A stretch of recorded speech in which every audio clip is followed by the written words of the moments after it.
Ravi de vous retrouver, madame, messieurs, chers téléspectateurs de la BTV. C'est pour moi un grand honneur de vous présenter encore une fois de plus ce journal parlé en langue française télévisé sur votre chaîne, la Best Entertainment Television BTV. D'abord, les sommaires de ce journal. Le ministère de l'Intérieur reçoit un don de 100 tablettes de la part de l'ambassade de la République populaire de Chine au Burundi. Et le programme d'autonomisation économique et d'emploi chez les jeunes PAEJ poursuit ses formations à l'endroit des jeunes burundais ici à Bujumbura. C'est tout pour ces sommaires, madame et messieurs. Dans quelques instants, on entre dans le vif du sujet. Et donc, il est exactement 19h passé de 45 minutes, heure de Bujumbura. Il est 10h passé de 45 minutes à Los Angeles. Madame et messieurs, bienvenue.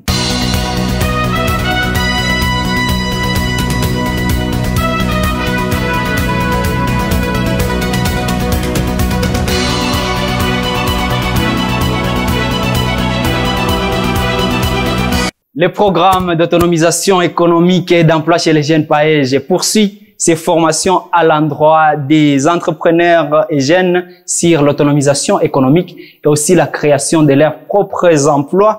Ça se passe dans différents centres de formation ici à Bujumbura. C'est le reportage de notre confrère Benoît Sindaïgouagne. Les activités de formation des jeunes appuyées par le programme d'autonomisation économique et d'emploi des jeunes PAEJ sont en cours dans différents centres de la ville de Bujumbura. Les jeunes qui se sont exprimés ce mardi le 26 septembre sur les caméras de BTV en train de fabriquer des chaussures à marocain nous ont fait le point. L'État a préparé un projet pour appuyer les jeunes afin de pouvoir créer une auto-emploi. C'est par là que PAEJ a lancé un appel d'offres. Et c'est par cet appel d'offres que nous avons pu postuler et nous avons été sélectionnés. C'est pour cela que vous nous trouvez ici en train d'étudier comment on fabrique les sandales et les chaussures fermées. La PAEJ qui ont fait un appel sur Internet et on est postulé, on est sélectionné et on est ici en formation de la fabrication des chaussures. Ces jeunes entrepreneurs nous ont partagé aussi la plus-value de cette formation. Cette formation a beaucoup d'importance. Après cette formation, nous y sortirons avec tant de bagages, de connaissances de la fabrication des chaussures. Avec cette bagage de connaissances, ça sera plus facile à nous de pouvoir faire une organisation et créer une entreprise de fabrication des chaussures afin de les vendre pour procurer de l'argent. L'avantage que nous allons tirer dans cette formation, c'est de connaître la fabrication des chaussures et de tirer l'intérêt de vivre dans l'avenir.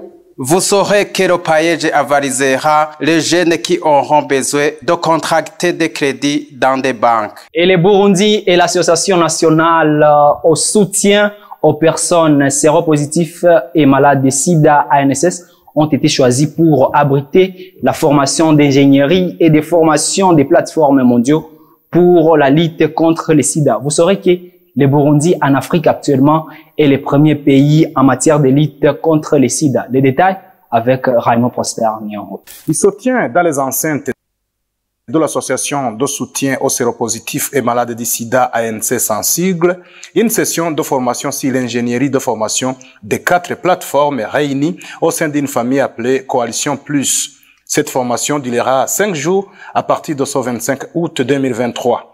L'ingénierie de formation de ces plateformes consiste à avoir des méthodologies communes afin d'améliorer les services de lutte contre le sida.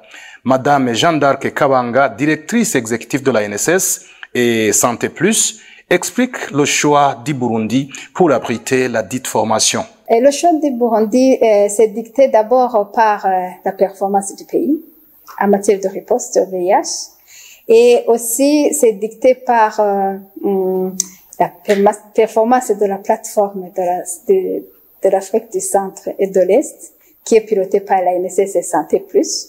Donc, c'est un signe de soutien et d'appui de cette plateforme qui a de bonnes pratiques, qui a de l'expérience à partager en matière d'approche communautaire. Donc, c'est dicté uniquement par notre performance. Jeanne d'Arc Kabanga donne également les chiffres qui renseignent sur l'état des lieux en ce qui concerne la lutte contre le sida au Burundi. La lutte contre le VIH/SIDA au Burundi, je dirais que ça progresse. Nous avons de très bonnes performances, quand bien même il reste quelques catégories de population dont la performance reste à désirer. Et la situation de la lutte contre le sida au niveau national, c'est 0,9% dans cette prévalence nationale. Toutefois, il y a certaines catégories comme les populations clés, les populations à haut risque d'infection du VIH, comme les usagers de drogue, les travailleurs de sexe, les hommes qui font des rapports sociaux avec les hommes, dont la surprévalence reste quand même élevée. Et par exemple, pour les usagers de drogue, la dernière étude de 2022 a souligné que la surprévalence à la population des usagers de drogue et ce chiffre autour de 15%. Les travailleurs de sexe, c'est autour de 30%. Et les hommes qui font des rapports sexuels avec les hommes, c'est autour de 6%. Et vous comprendrez que quand même, il y a un chemin à faire. Les participants à cette formation, aussi l'ingénierie de formation des plateformes qui luttent contre le sida, sont venus de différents pays d'Afrique, dont l'île Maurice, l'Europe et l'Amérique latine. Et toujours avec vous, Raymond Prosper Niangoro, l'ignorance et le non-respect du code de la route sont quelques-unes des causes des multiples accidents routiers qui s'observent ici en mairie de Bujumbura. Parmi les causes des accidents récurrents qui s'observent dans les rues de la mairie de Bujumbura figure le non-respect des codes de la route. L'exemple le plus parlant, c'est le non-respect des lignes transversales qui sont tracées dans les différentes rues et qui servent au passage des piétons.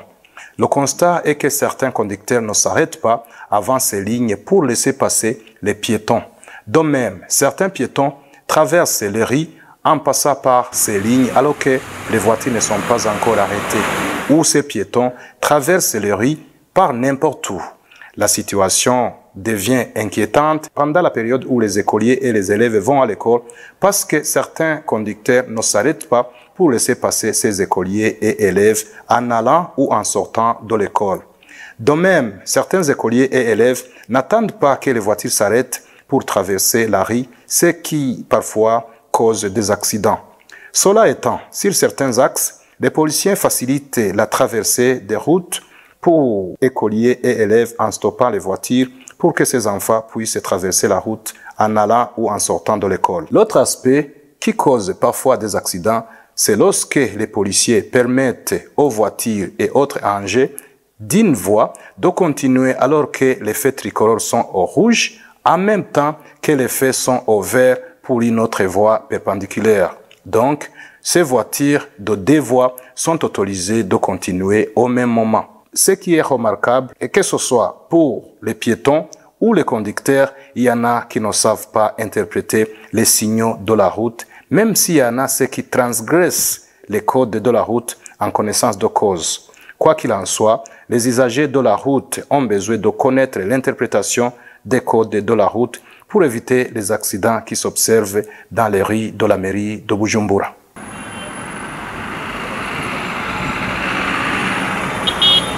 Je le disais tantôt dans les sommaires, Madame et Messieurs, le ministère de l'Intérieur, de la Sécurité publique et du Développement communautaire a reçu un don de 100 tablettes de la part de l'ambassade de Chine au Burundi. Ceci pourront les aider dans la collecte des taxes communales. Suivant cet effet, Martin Teretse, il est ministre du dit ministère. C'est un grand plaisir de participer à cette cérémonie de remise avec Monsieur le ministre de l'Intérieur.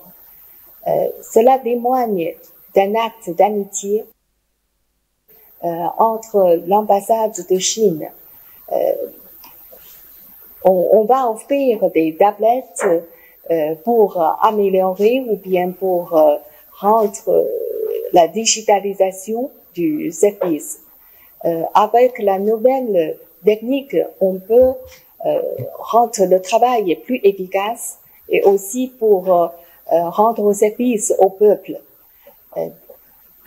Entre notre ambassade et le ministère de l'Intérieur, il y a une coopération de longue date, comme les relations bilatérales entre la Chine et le Burundi.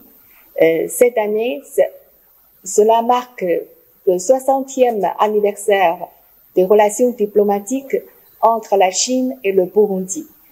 Et depuis, les deux pays, les deux peuples sont liés par une amitié traditionnelle, caractérisée par un ami de tout temps qui partage les bons moments et les mauvais moments, et aussi des partenaires de tous azimuts, c'est-à-dire une coopération pragmatique dans tous les secteurs, y compris sur le domaine de l'agriculture, des infrastructures, de l'éducation, de la médecine, et aussi dans le domaine de la formation des personnes, des ressources humaines avec la police nationale du Burundi.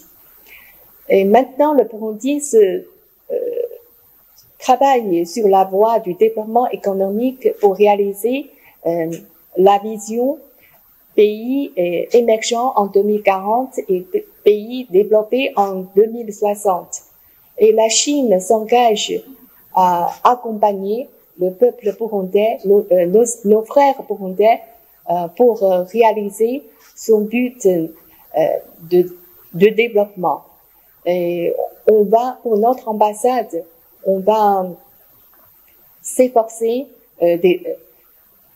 d'amener une coopération plus étroite avec le ministère de l'Intérieur et avec les services compétents du gouvernement burundais pour réaliser un développement commun.